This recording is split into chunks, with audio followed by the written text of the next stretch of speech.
Welcome everyone to this week's edition of the Mayors and Supervisors Update. And as you can see, we're a little short-handed today because some of the folks have other things to do. But I've got some notes and I'll read them to you very quickly. By the way, I'm Chris Carosa, publisher of the Mendon-Honeoye's Falls-Lima Sentinel.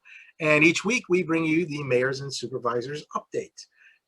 So let's start with the report we got from John Waddick from the village of Lima regarding the water tower rehabilitation. Plumbing upgrades at the base of the water tower are progressing and should be completed by the end of January. The plumbing work was delayed because of a faulty shutoff valve that could not shut off the water to the plumbing pit. And that made work impossible. New valve had to be special ordered and installed in order for the work to resume. So plumbing is expected to continue so the water tower can be put back into service by the beginning of February. An engineering inspection of the exterior paint found that there were defects in the final coat of paint. The contractor has agreed to sand and apply a new final coat of paint in the spring. Regarding the sidewalk connection project, the Village of Lima will soon be advertising for bids to construct sidewalks this spring for our federally funded sidewalk connection project. The base bid is for sidewalks to be constructed on College Street from Livingston Street to Dalton Road, Dalton Road from College Street to West Main, and Michigan Avenue from West Main to Meadowview Drive.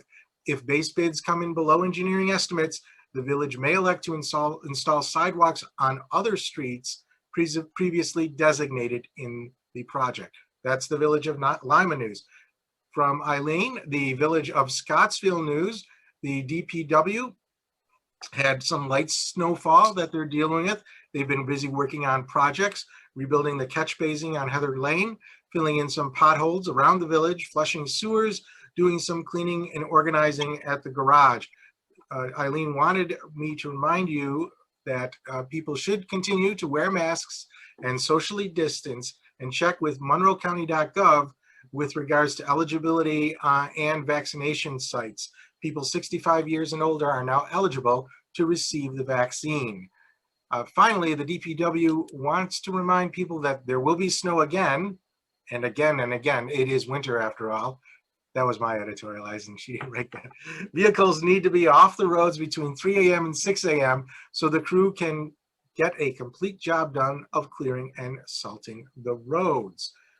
From the Village of Honeoye Falls, Mayor Rick Milne. First and foremost, our community shares in the incredible loss of the National Guard soldiers this week in the horrific helicopter crash in Mendon. This tragedy hits very close to our homes with the loss of Mr. Cook.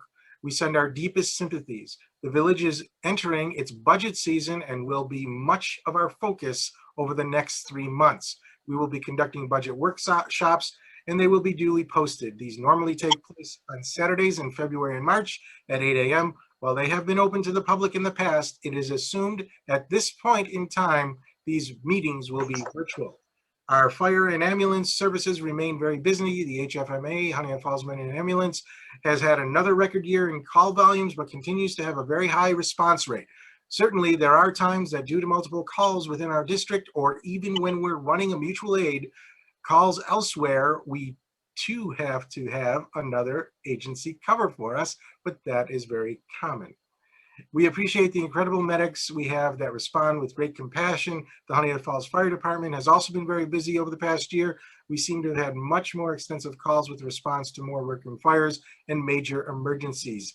This is a trend we'd like to see minimized. The Village of Honeoye Falls, along with the town of Mendon and West Bloomfield mayors and supervisors, are meeting every other week to review the financial support agreement we've had in place for 30 years or more, which covers the Honeoye Falls Men and Ambulance. There has been very positive discussion, and we are also inviting the town and village of Lima to sit in as well. Our goals are simply to ensure continued equitable financial support of this great ambulance department. And finally, from Rick, he says our various village committees continue to work on projects and positive business updates follow. Hyzon Motors is now the official owner of the old Branson building at 475 Quaker Meeting House Road. This is very exciting. The new Four Seasons Chinese restaurant rebuild is moving along well. New utilities have been worked on and basement work is completed. We look forward to this reopening. Many have seen work being done on the brewery restaurant as well. We look forward to formal announcements on that, as I feel it is important for those doing the work to announce that when they are ready to do so.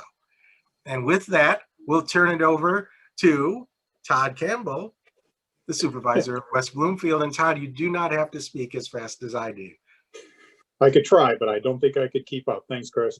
I think it was Eileen's comment. Yeah, it has snowed. It will continue to snow again. One of the things that is important just to kind of reiterate, for most of our towns, we have a lot of different wind directions. So just take care. There was a lot of wind-blown snow yesterday. So significant portions of roads were clean and dry. And if you came around a corner, you'd find yourself in a couple inches of wind-blown snow. So that's just something to make sure that you keep aware of in the winter seasons. From Ontario County perspective, the county has switched their efforts from testing at the transportation facility to working more on vaccination efforts. You can still go to MCC, one of the Victor Ambulance, I believe, and then another location in Geneva if you're looking for testing sites. One of the significant impacts has been the relatively small number of vaccine doses that the county has been able to receive. In a conference call this morning with the school district, we learned that the highway employees and the cleaners, for example, in the school districts are not considered part of the phase 1B. And again, that's just a cause for some potential concern. If one highway employee contracts COVID, there's the potential that an entire highway department could be shut down. The highway superintendents are doing a great job sharing resources, lists of former employees, retired highway superintendents to fill in as needed. Mutual aid agreements are, of course, in place amongst most towns. And so if we have to plow some major roads for other towns, we will do that. And we look forward to them doing that for us if that need arises. We hope that it does not. Again, that continued masking and social distancing, et cetera, is important for all the residents, but also for all the town employees as well, just to kind of keep that in mind. Sales tax receipts for the county have come in, not necessarily as bad as predicted. Final fully vetted numbers aren't available yet, but they appear to not be as bad as we had anticipated and budgeted for. So that's positive news. The only other thing I would say is the town hall continues to be open. We request appointments. It's just easier for the clerk and the planning and zoning board clerk and the code enforcement officer if there are appointments, so that we can make sure we're minimizing the number of people in the town hall. But look forward to seeing everybody again next week. Thank you.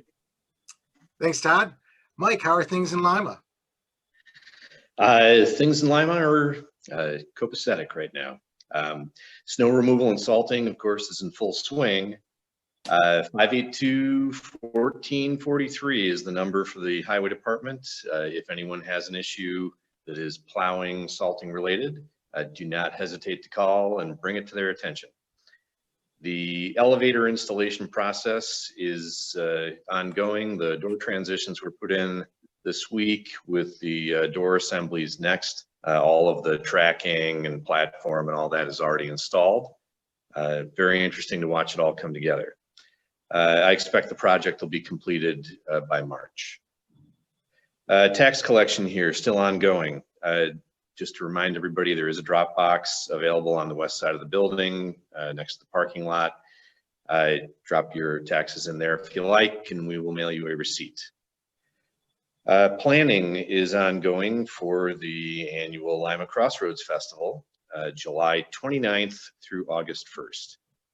Save the dates on your calendar now. This year, we'll kick off with a town-wide parade, which we piloted last year, the evening of Wednesday, July 28th. Details to follow on that. And that is all we've got here in Lima. All right, so things are cooking everywhere. Well, thanks everyone. I do want to add one more thing that Rick mentioned that I forgot to mention, and that was go Bills. So with that, we'll sign off for this week's Mayors and Supervisors Update, and we remind everyone we're here every Sunday at 1 o'clock. See you later. Take care.